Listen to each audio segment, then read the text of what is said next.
Hello. Welcome to the after film discussion. We were invited by the African Studies program at the University of Wisconsin to be here today. As I understand it, they partly sponsored this film. My name is Matt Brown. I'm a professor in the Department of African Cultural Studies, and I teach mostly film and media classes, so I guess that's why they asked me to be here. But I specialize more or less in Nigeria and Nigeria's commercial popular film industry. So I have a certain range of things I can bring to the discussion. My name's Katrina Thompson. I'm also a professor of African Cultural Studies. And I've done some work on film, mostly in Zimbabwe, but I'm here more as a language and regional specialist. I specialize in Swahili, which was the main language other than English that you heard in the film. And I work in East Africa, so I'm here to answer questions that might be specifically about the language or culture that were in the film. Yeah, there's a hand up way in the back already. Well, you already answered my first question, which was what was the other language they were speaking, but I don't suppose you guys know then whether that crocodile camp was the actual location? Sagalana crocodile? Yeah, I saw that in the credits at the end. I didn't have a chance to look that up, but it was definitely a kind of typical touristy resort that you would find in East Africa. So there was that mentioned, the crocodile camp, and then also the name of a hotel. So I would assume it was one of those two.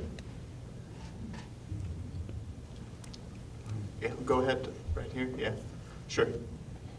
Is Kati Kati a belief in a belief system? Not that I'm aware of.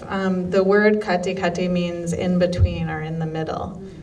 So it was sort of kind of a purgatory, as you saw, but I'm not aware of that being part of any belief system in particular within East Africa. The majority of Kenyans are Christian or Muslim, and there is some mixture with traditional beliefs, but I'm not aware of that as a particular belief in real life. I think that was mostly made up for the film.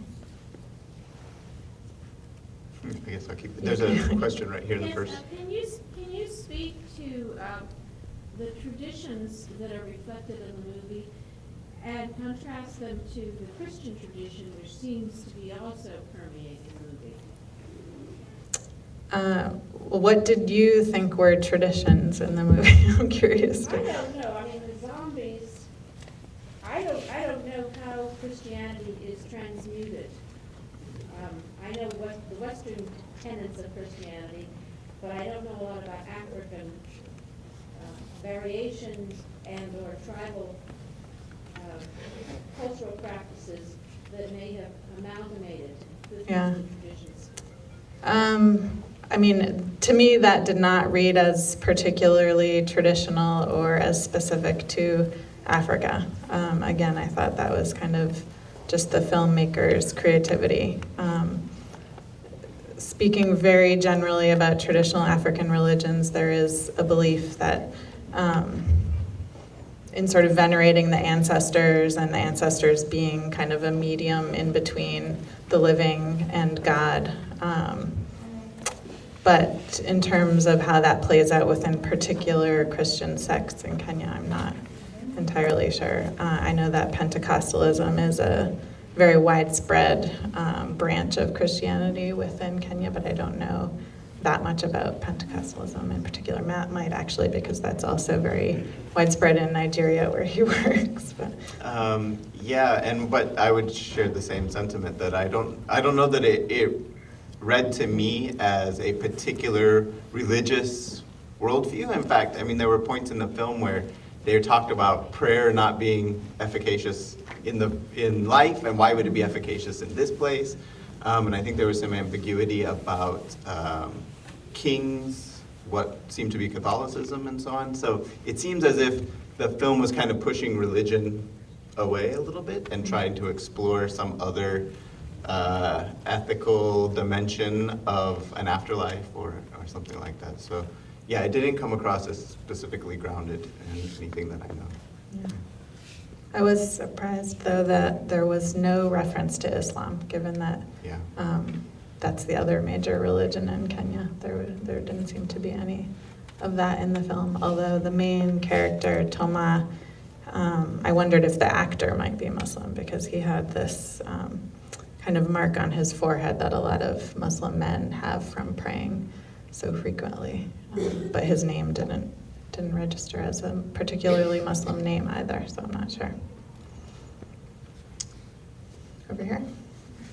I thought, kind of a counter to that question, I thought it was really interesting that the film mostly had a very sort of modern portrayal.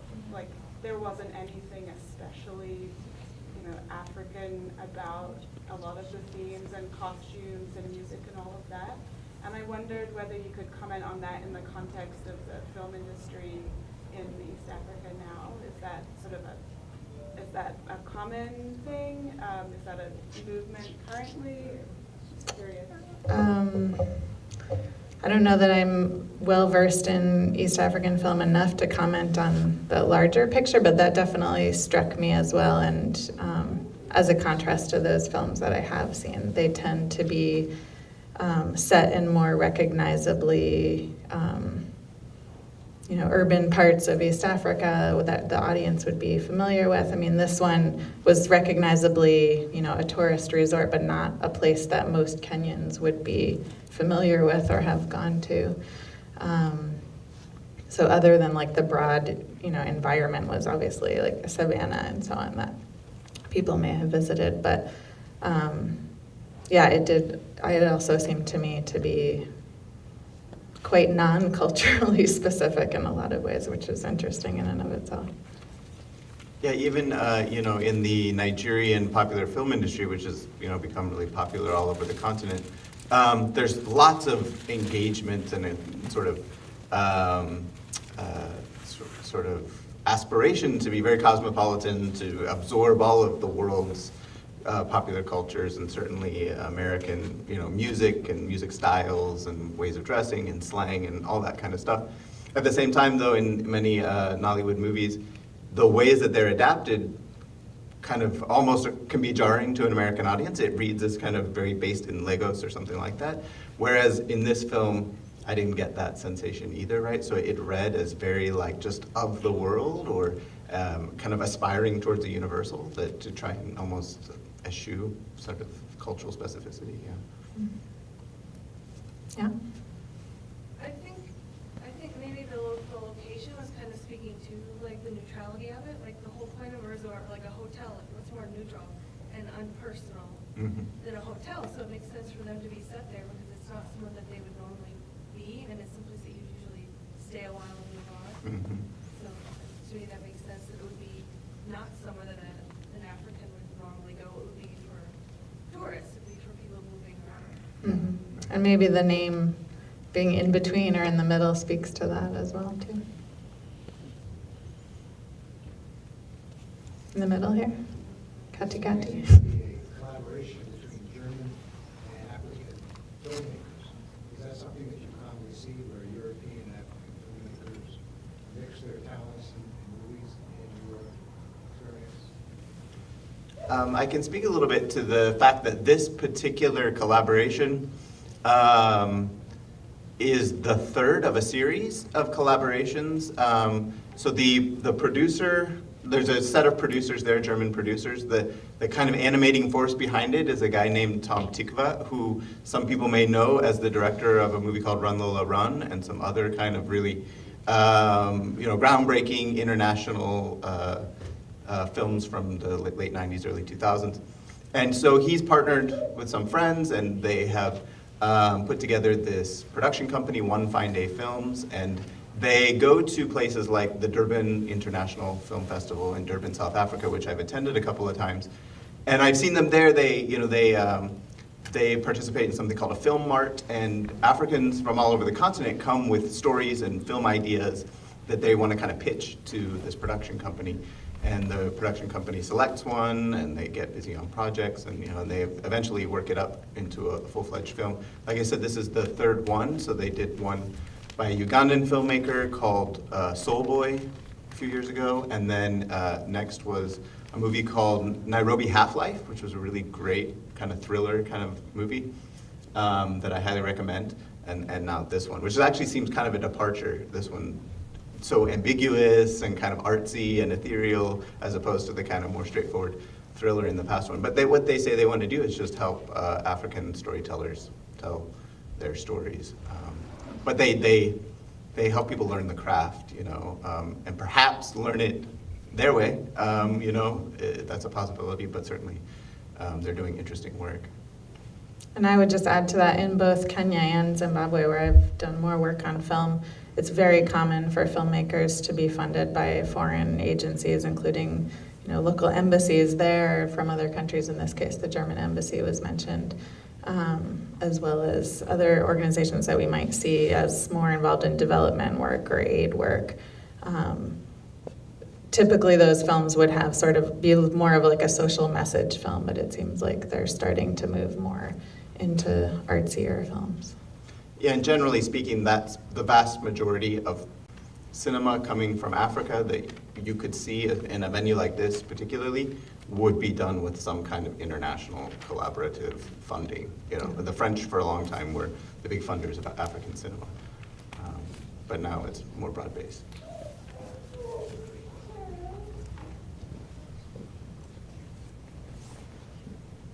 Oh yeah, you're good. I was wondering if you could talk a little more about the engagement with a sense of time in the film. I'm particularly thinking of the East African concepts of Sasha and Zamani as representation of time. Did you see those themes reflected in the film at all?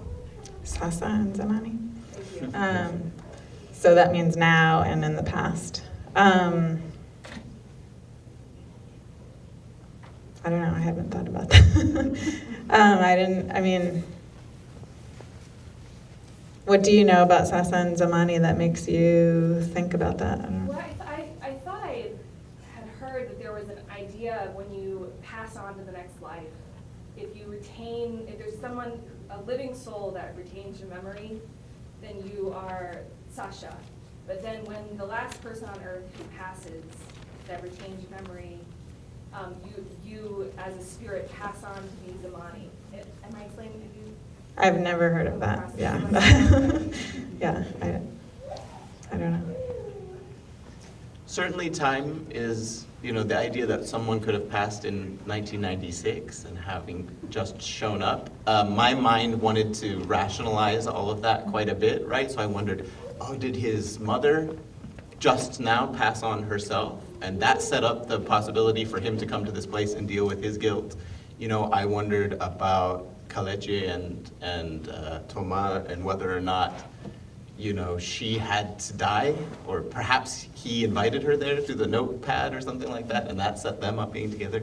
But I don't know that that impulse to rationalize it is what the film really wants you to do. I think the film is asking you to just that kind moment of, in the film too when he says to her, "You'll be happier here if you don't question everything so much." Right, Like, yeah, I think the filmmaker, I think we can give him credit for wanting us to deal with the philosophical themes, you know, and so he's made it in such a way that we're grasping to try and do that, you know. yeah. So this was described as a parable, and I'm wondering if it has any reflection on a classic African parables, Kenyan particularly maybe, and/or what you've alluded to already is parables are symbolic stories of interpretation by many different points. And you don't have one point to a parable, but I wondered if you might share any of your perceptions of some of those points that you gathered. I mean,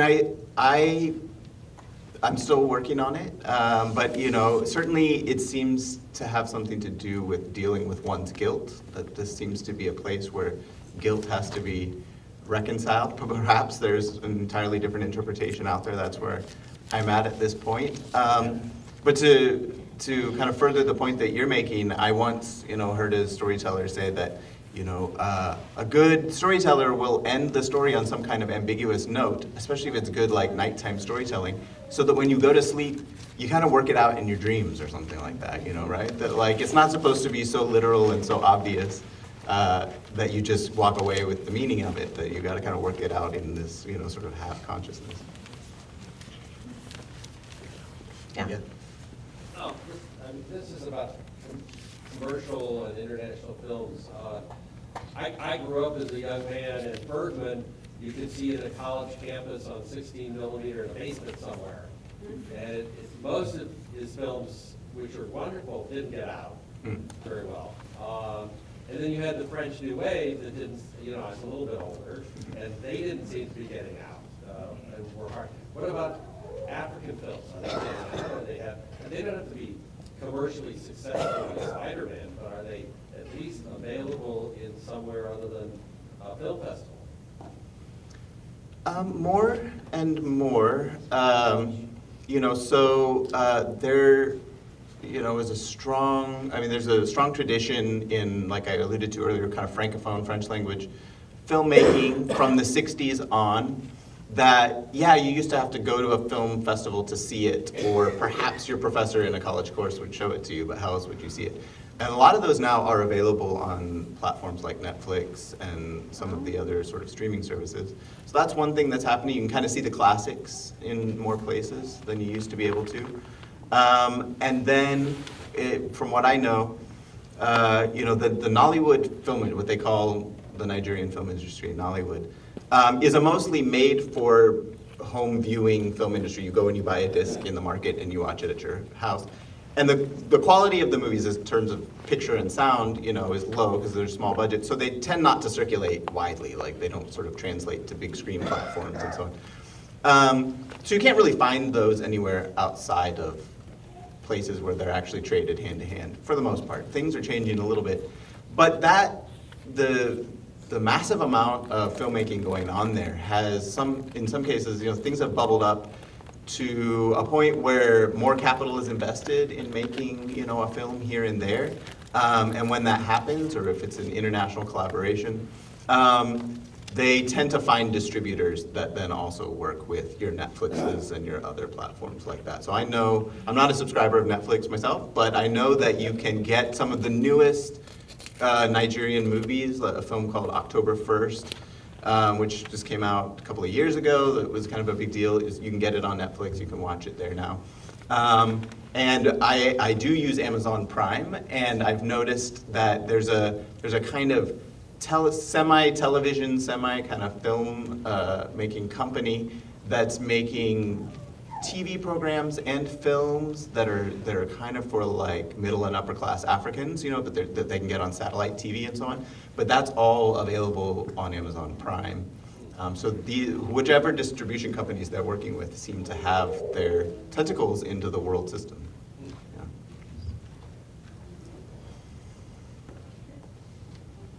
Is that it?